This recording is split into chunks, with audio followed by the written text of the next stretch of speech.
El tema de hoy que con mucho gusto vamos a compartir con ustedes es acerca de la homosexualidad, un tema muy complejo y muy controversial.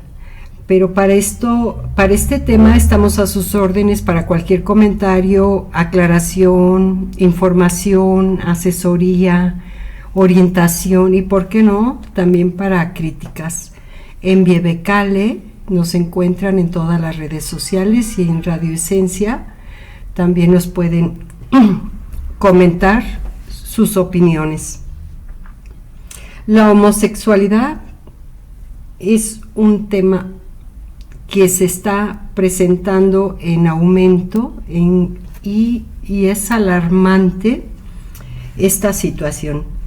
Mi nombre es Rosa María Mejía Luna, soy psicoanalista y estoy tratando de acomodar todos los temas de desviaciones y alteraciones de la personalidad, así como los trastornos del carácter y los rasgos del carácter que nos acompañan para que se hagan síntomas como este de la homosexualidad. Mi formación es más que nada lacaniana, entonces estoy tratando de acomodar todo en cuanto a la teoría de Lacan, que es desde lo imaginario, lo simbólico y lo real. Y como Lacan y Freud se especializaron en toda esta investigación de la estructura psíquica del ser humano, y lo que estoy poniendo en práctica para que sea un poquito más entendible y más viable, sin tanto tecnicismo, lo estoy manejando como la psicobioenergética, que la psicobioenergética es lo que ya nos compone para razonar, analizar, investigar sobre lo que pensamos, sentimos o hacemos. Voy a empezar un poquito con los factores que conducen a la homosexualidad. Estos tres factores que conducen a la homosexualidad por lo regular son rasgos que se presentan en el desarrollo temprano del ser humano. Freud hizo tres clasificaciones, que ya sean oral, anal o fálica, dependiendo la ubicación de los rasgos o las fijaciones que se desviaron en alguna de estas tres etapas, va a ser diferentes síntomas. Y para estas tres etapas del desarrollo normal, que es la oral, la anal, la fálica, se subdividen o se complementan en tres estadios, que es de neurosis, psicosis o perversiones. Entonces, para ir analizando y a ver si puedo ir aportando un poquito con más claridad la homosexualidad, dónde se encuentra y cuáles van a ser sus rasgos que podemos distinguirlos.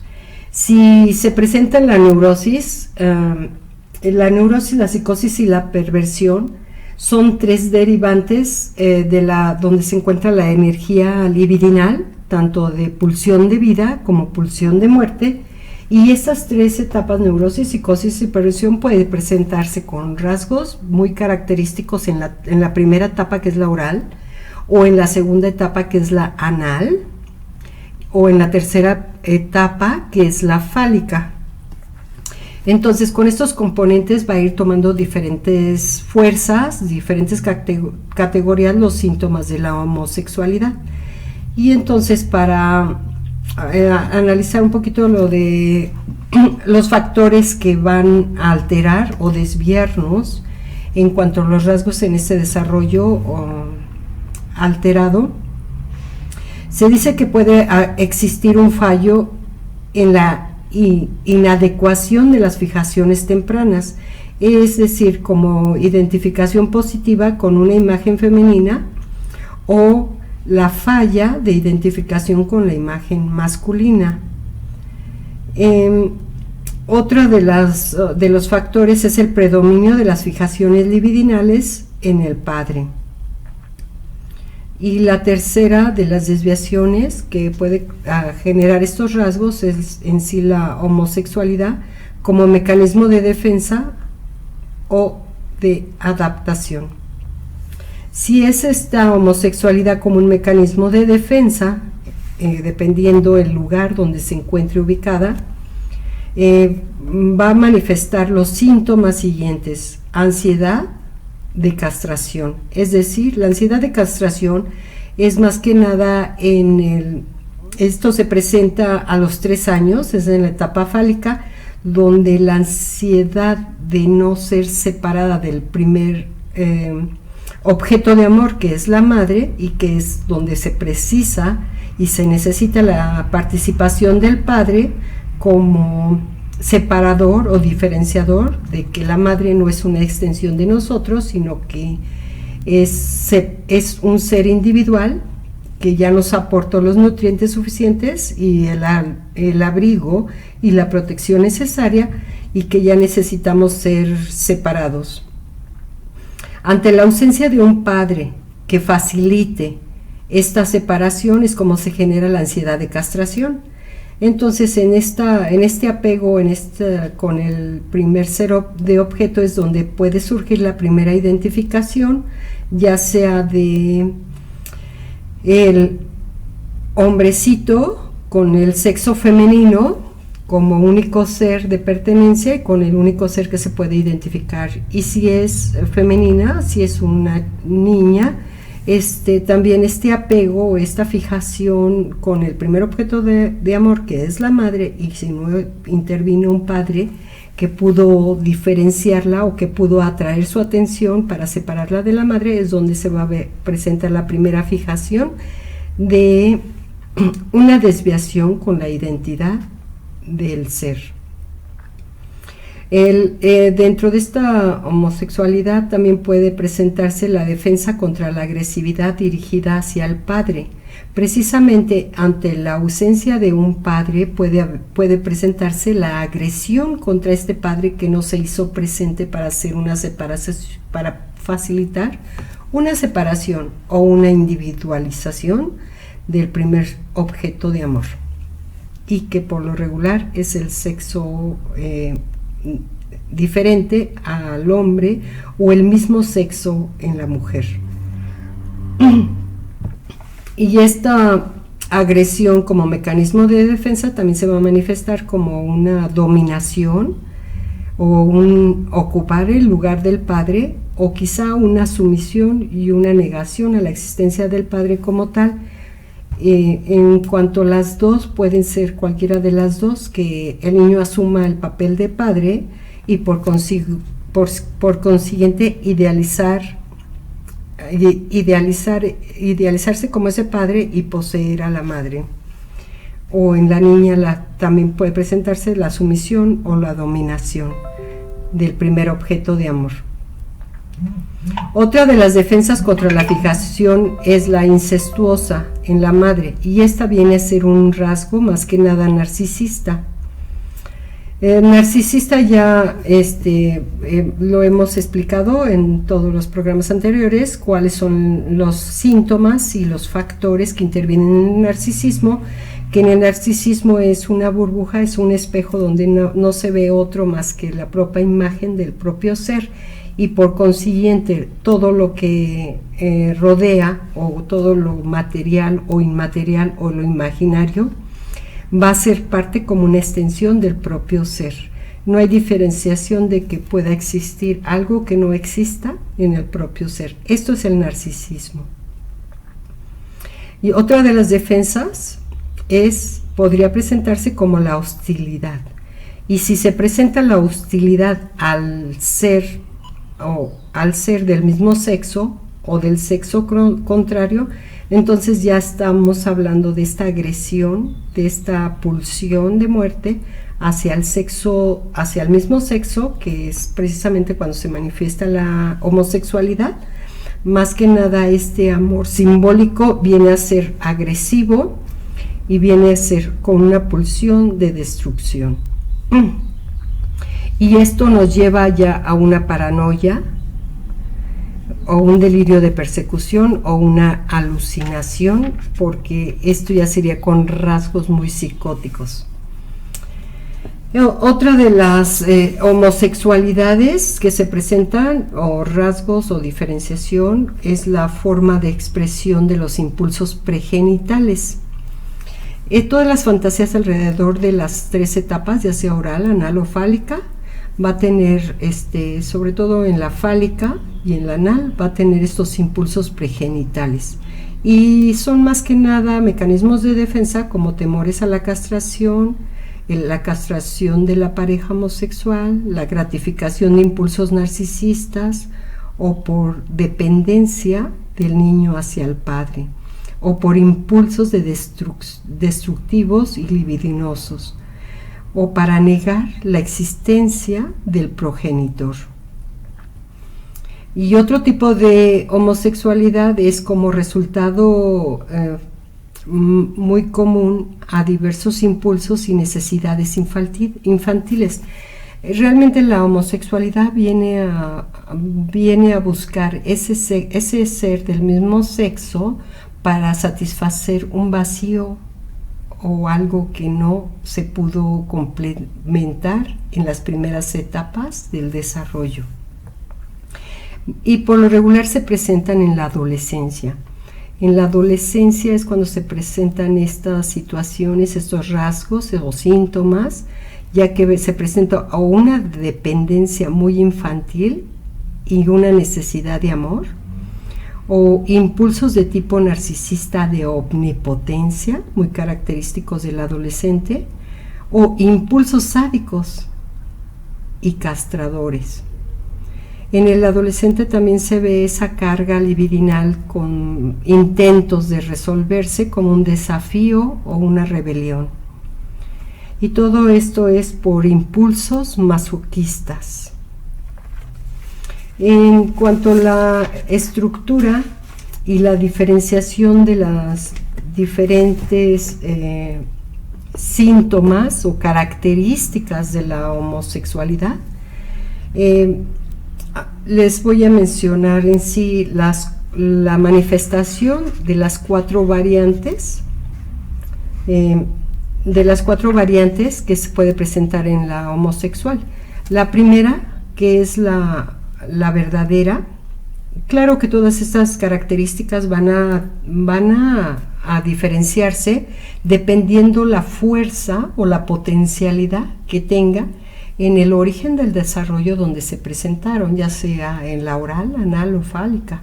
En cualquiera de estas 3 etapas que se vayan presentando alguna alteración, como les comentaba, toda la estructura psíquica se inicia en una fantasía al no verse satisfechas las necesidades como uno deseaba, no como realmente se presentaron. Entonces, la primera de las manifestaciones de desviación sexual, y también cabe aclarar o compartir con ustedes que en la naturaleza del ser humano y el desarrollo natural de la vida no tiene un tercer sexo, únicamente existe la conformación sexual del sexo fisiológico que nos da una hembra o un macho para su reproducción, y esta manifestación es anatómica o física. No hay un tercer elemento como la homosexualidad, no existe. Por eso esta aportación y esta confrontación contra esta tercera variante del sexo es en psicología, en psiquiatría, en todas las áreas del estudio de la psique, está catalogada como una desviación, una alteración del desarrollo normal en la etapa sexual. Lo que sí existe es una sexualidad y el valor de potencialidad que se presenta, como les comentaba, dependiendo la etapa y los mecanismos de defensa que se van a utilizar para su representación, ya sean de tipo neurótico, psicótico o perversiones. Entonces, si va a ser de tipo neurosis, se va a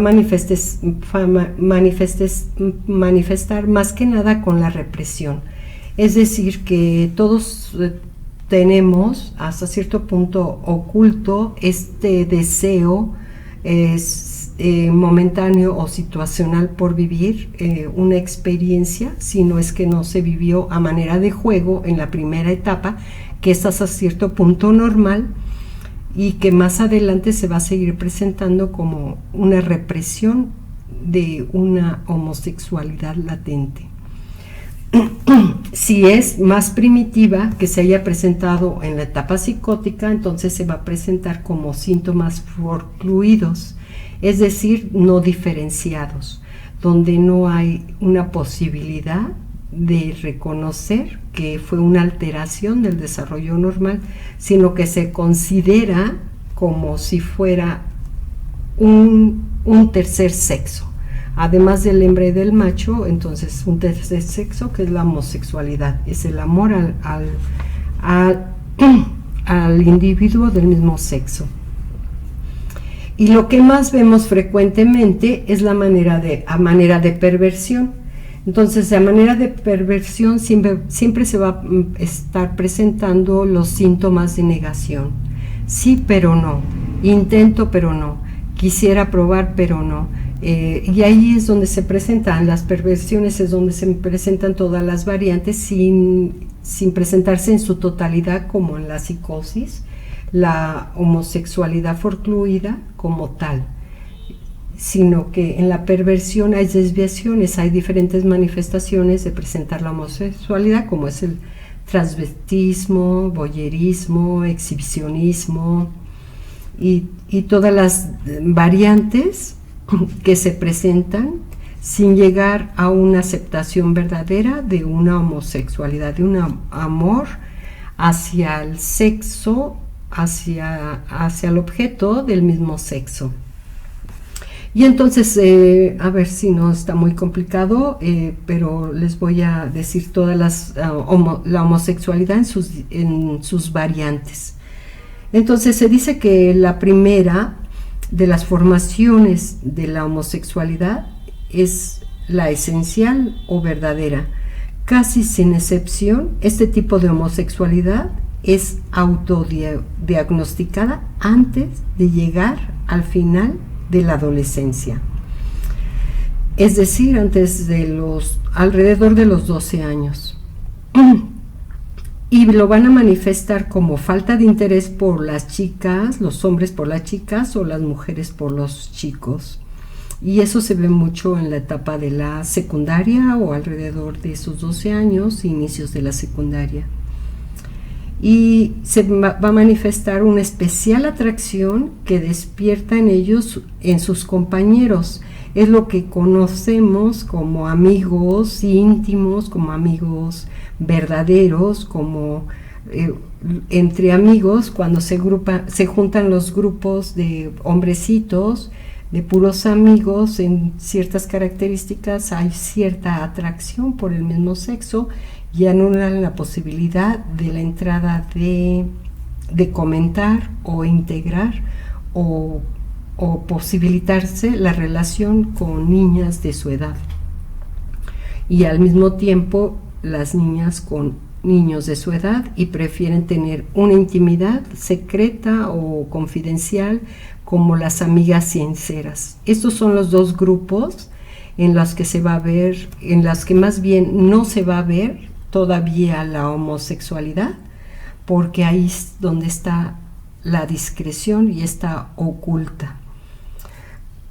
Hasta cierto punto, dentro de esta etapa, alrededor de los 12 años, antes de entrar a la adolescencia, es cuando se va a manifestar estas atracciones y esta familiaridad con relacionarnos con las personas del mismo sexo. Por eso ahí todavía no se puede detectar la atracción hacia el mismo sexo, la atracción y la sensibilidad de amor. Todavía no se puede diferenciar. Entonces, en esta homosexualidad esencial se divide en dos partes, que es la verdadera, como les comentaba, es esa, que sí hay cierta atracción normal hasta alrededor de los 12 años, y también la neurótica.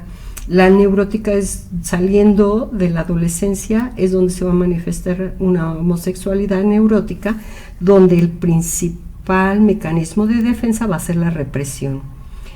La represión y la desviación de esta fuerza de homosexualidad hacia el mismo sexo para desviarla al sexo contrario y buscar una acomodación de atracción normal con la relación que podamos tener del sexo contrario. Entonces, después después de esta homosexualidad, esta homosexualidad esencial viene siendo egosintónica, y más que nada la represión es la que va a fungir sobre el placer que nos produjo el haber estado o haber tenido esas fantasías homosexuales. Y como les decía, en la neurótica los impulsos vienen a ser perturbadores, es decir, no queremos que vengan a nuestra mente esos inicios o esas experiencias, tanto en la niñez o en la preadolescencia, donde se percibió, se sintió o se gozó. Es el placer, se niega el placer y se canaliza la energía hacia el sexo contrario. Hasta cierto punto esta homosexualidad neurótica va latente con todo ser humano cuando renuncia, gracias a la represión, renuncia a la falsa atracción del sexo contrario para fungir en el papel real de heterosexual. También existe la homosexualidad sustitutiva. Esta homosexualidad sustitutiva también se presenta temporalmente y temporalmente a veces por las circunstancias que nos ponen a cada ser humano en circunstancias en las que no hay otra elección y en el que caemos en esa tentación de la homosexualidad, como estas circunstancias de aislamiento, tales como las prisiones, campos de concentración o viajes marítimos de larga duración. Algunos individuos que hasta aquel momento habían presentado un comportamiento heterosexual entablan relaciones homosexuales entre sí. Usualmente vuelven a la heterosexualidad una vez que ha cesado las condiciones de aislamiento. Y entonces aquí también funge la represión y nos lleva y nos retoma hacia nuestra heterosexualidad. Entonces, como experiencia temporal y como haberlo probado por las circunstancias, no nos dan una categoría de homosexualidad. Es únicamente ensayo y error, como se presentó en la etapa fálica, en la niñez, en el descubrimiento de las diferencias sexuales, y esta homosexualidad sustitutiva pues no es tan patológica, ya que es temporal y se retoma la heterosexualidad. Y se puede llegar a formar una familia y a tener una pareja y seguir un desarrollo normal dentro de lo que cabe en cuanto a la relación. Inclusive también en estas situaciones de la sustitutiva neurótica o la latente, hasta cierto punto hay un repudio contra la homosexualidad, ya que fue una experiencia que se vivió, que creó repulsión y a la que se renunció para poder entrar en un campo de evolución y desarrollo normal heterosexual. La homosexualidad latente son los impulsos homosexuales de los sujetos que pertenecientes a este grupo pasan inadvertidos para el propio individuo, es decir, esa homosexualidad latente que todos llevamos dentro, como esa pulsión de vida, pulsión de muerte, nos acompaña constantemente, pero en el que no le damos pie o cavidad si las circunstancias no nos lo permiten, para conformarnos como heterosexuales o nos orillan, como en la sustitutiva, el que nos ponen las circunstancias en un lugar, en una situación de ser violados o ser manoseados o de haber vivido una fantasía alrededor del sexo, ya sea en la etapa oral o en la etapa anal o en la etapa fálica, donde nos dejen una situación de registro de desviación hacia la homosexualidad. Por lo regular, esta homosexualidad latente, sobre todo cuando sí hubo una violación o una manipulación, va a presentarse siempre una negación. Cuando se presentó real, no fantasiada, es cuando se niega esa posibilidad como ya vivida. Entonces, en esta homosexualidad latente, los impulsos homosexuales del sujeto pertenecen a este grupo, pasan inadvertidos por el propio individuo, el cual se considera a sí mismo como completamente normal. Las tendencias homosexuales pueden salir a la superficie como resultado de la seducción ejercida por un homosexual practicante. Es decir, que si somos seducidos o atraídos o las circunstancias nos llevan hacia un homosexual verdadero, entonces igual esas circunstancias o esos nos pueden hacer caer en esas tentaciones. O bien a consecuencia de la imposibilidad de mantener relaciones heterosexuales por las circunstancias mencionadas en las otras circunstancias neuróticas, sustitutivas o verdaderas. Estas tendencias homosexuales emergen en muchas ocasiones en la edad madura. Ocasionalmente, el descubrimiento de estos impulsos puede dar lugar a depresión y ansiedad, incluso o al suicidio ante la frustración.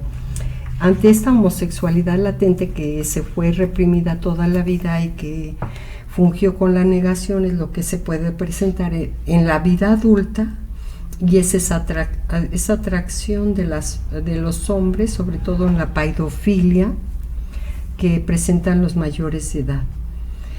En la base de ciertos síndromes psiquiátricos existe una homosexualidad latente. Tales son, por ejemplo, los delirios de celos, la impotencia psicógena, la promiscuidad heterosexual, las relaciones sexuales o los casos de alcoholismo crónico. Hasta cierto punto estos son unos síntomas en los que se desvían estas cargas libidinales de pulsión de muerte, pulsión de vida, ante una situación no elaborada como es esta identificación sexual.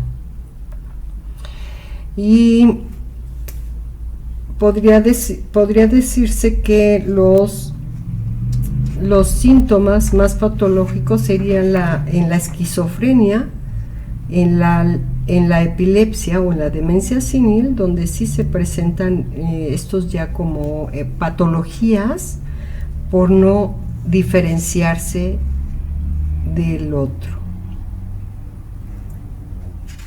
Y para aclarar un poquito más la actuación de la homosexualidad, es un síntoma de perversión que se manifiesta en diferentes etapas y con diferentes rasgos, y que además cabe remarcar que todas estas desviaciones sexuales, dependiendo en qué etapa hayan sido o con qué rasgos se hayan presentado, tienen solución en la medida que se reconozca o que se acepte estos síntomas y se pueda pedir ayuda a alguna terapia alternativa. porque hasta cierto punto, a través del juego, la homosexualidad, el juego homosexual en el descubrimiento de las diferencias sexuales entre hombre y mujer, son normales, no son patológicas, dependiendo de cómo se vivan o cómo se castren o cómo se fusionen, es lo que nos va a dar más adelante las características a reprimir, a actuar o a negar estas pulsiones de vida. Y lo más patológico es la actuación. Entonces, la actuación de esta desviación y alteración de la personalidad tiene solución en la medida que podamos reconocer que necesitamos ayuda para volver a la normalidad y buscar la canalización de estas cargas libidinales y la elaboración de las alteraciones que fueron allá y entonces en lo imaginario, que se hicieron, que solamente fueron imaginarias, que pasaron a lo simbólico como una identificación de personalidad y que andamos actuando como una realidad. Se nos acabó el tiempo, es un tema muy complejo, pero esperamos todos sus comentarios acerca de alargar, acentuar o aclarar algunos de estos puntos en donde se forma y qué rasgos caracterizan a la personalidad para que se manifieste como una homosexualidad dentro de lo normal o patológica. Hasta la próxima.